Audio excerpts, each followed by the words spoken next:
Hey YouTube, what's going on? Abyssal Wave here, and today I'm going to be going over all of the changes for Unholy DKs for patch 7.2.5, which does come out on Tuesday. So without further ado, let's get into it. The first change is the damage of all Unholy abilities has been increased by 5%.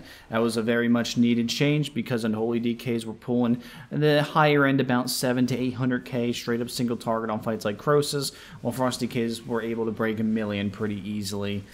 Or about 900k pretty easily, 1 million at the higher end, which is just rough for Unholy. So 5% buff to their abilities is awesome. The Dark Arbiter changes the next one, and that is probably my favorite one, mostly because I have the shoulders already. But still, it's a really cool change. Dark Arbiter now has a duration of 20 seconds instead of 15. It is such a strong cooldown, and the reason it wasn't competitive with Soul Reaper is because the duration just was very short, 15 seconds. You're able to ramp it up to, I think my max personally was about 250 to 300%.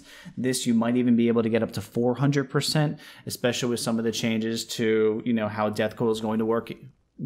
Spending more runic power, it's costing more, which means you're going to be spending more, of course. So that's a really cool change to Dark Arbiter. I love that talent. It's such a cool one, and it is kind of very good to synergize with Convergence of Fates. We might see Convergence of Fates become very viable for the Dark Arbiter spec. I don't know how I personally feel about that, because going back and farming Grand Magistrix Ellison in order to get a better Convergence, maybe a 970 Titanforged one, seems really awful to me. But if that trinket isn't nerfed, then we might see an emergence of that trinket in Tomb of Sargeras. And also the strike damage of the Dark Valkyr has been reduced by 24%. Probably needed because a huge duration buff, 5 seconds, is enormous no matter what you think. That's a huge buff to that skill, which does ramp up over time. Another 5 seconds is enormous. Nerfing it by 24% is much needed, especially because they are buffing the shoulders, which I'll talk about later. The next thing is Death Coil change. Death Coil damage has been increased by 40%. That is enormous. 40% on an ability that already did a decent amount of damage is fucking crazy. That is awesome. And also, I did talk about the runic power change. It now costs 45 runic power instead of 35. Also love that it really plays into the Dark Arbiter spec more. And they've already talked about this because Unholy DKs had a problem wasting runic power. They were just wasting way too much runic power because they just wouldn't use Death Coil as much. Increasing the damage of it and the runic power that it costs is actually a really nice change, and it does come out to an overall huge buff for Death Coil. The next thing is Death's Harbinger, which is the new tier right below the golden trait, has been nerfed. It now grants you 2 runes instead of 3.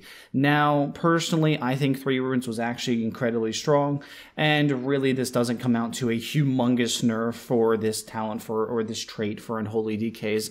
It just comes out to a slight nerf. This happens during your burst and during your second Soul Reaper, if Soul Reaper is still the talent to take. If Soul Reaper is not the talent to take, then this just doesn't become as big of a deal, because it's kind of nice to start ramping up after your Soul Reaper has been procced to 3 stacks. I kind of like that. I played around with this on PTR. This is not that bad at all. Unholy DK is now, Death's Harbinger. It just really isn't that big of a deal. So personally, in my humble opinion, I'm not too worried about that at all. Then the Defile's damage has been increased by 38%. I love what they're doing with them. Unholy DKs is them in this case. They are really playing around the 100 talents. And I like that because Soul Reaper has been the go-to talent since the beginning of the expansion. There have been times where you might want to use Dark Arbiter, mostly in Mythic Plus, really. If you want the huge burst, then it was kind of a fun talent to take.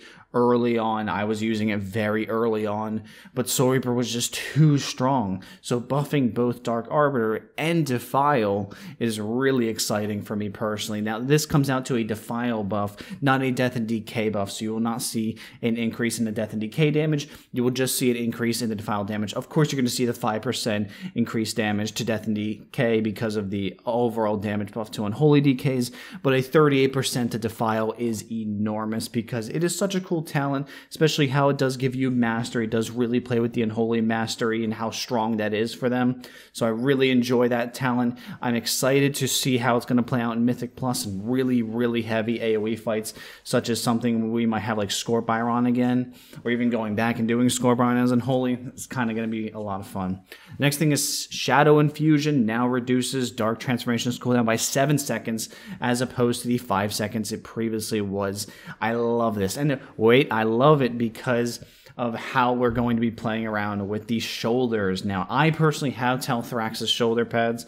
They're an amazing, amazing legendary for Unholy DKs, mainly because they are going to be buffing Dark Arbiter. They buff your Gargoyle, and they buff your Army of the Dead. You might think, oh, they only buff Army of the Dead. No, check them, check them. They give you Dark Arbiter damage and Gargoyle damage. So having this reduce it even more can play into, if you have Convergence to Fate with Dark Arbiter, making sure that you always have your Dark Transformation up for them.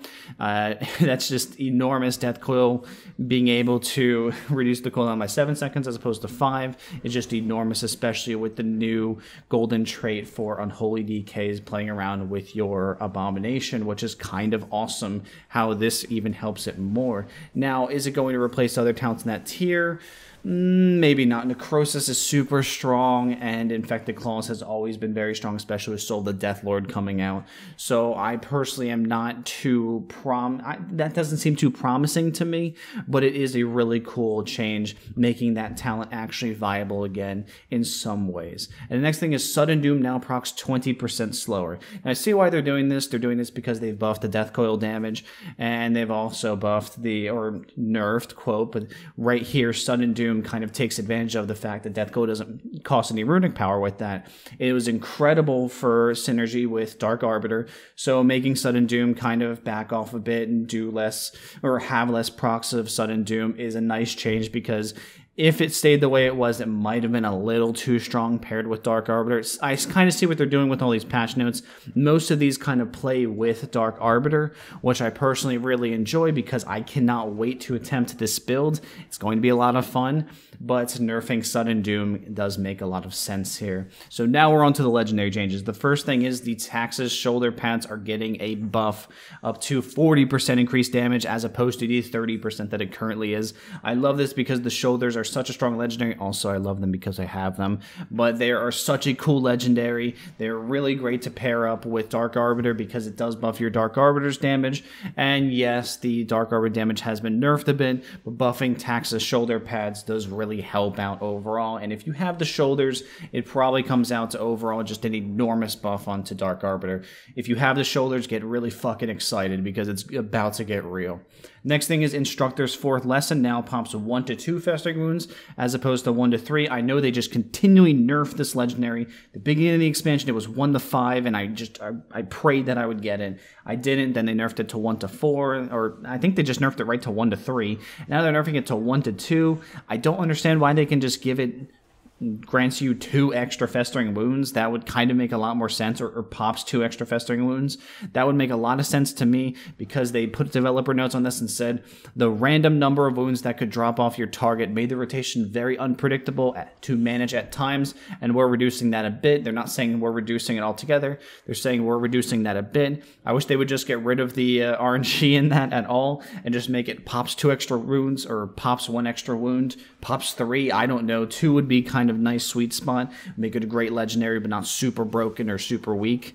I would really like to see that. Just make it pops 2 extra festering wounds. Tell me what you guys think about that. Do you think this is a nice kind of nerf to Instructor's fourth? Does it make the build less clunky? I don't think it really does. It just kind of hurts overall because yeah, it was tough to manage at times where you would have to have this sweet spot of wounds in order to start using Clawing Shadows, but at the same time, just making it pop 1 to 2 instead of 1 to 3 is an overall nerf to the legendary, so we'll see what happens with that. So that does conclude the patch 7.2.5 notes for Unholy DKs. Are you guys fucking excited? Even if you're a Frost DK, come on, I'm a Frost DK. I'm actually excited for the Unholy patch notes and what is changing with Unholy DKs because I'm not just a Frost DK, I'm a DK at heart. I'm going to play whatever is better for progression for my guild. So tell me what you guys think in the comments down below. Do you think this is overall awesome? Do you think this is okay? Do you think they're going to stay the same? Or do you think it's worse for Unholy DKs? Me personally, I think it's amazing for them. I think they're going to get so much stronger.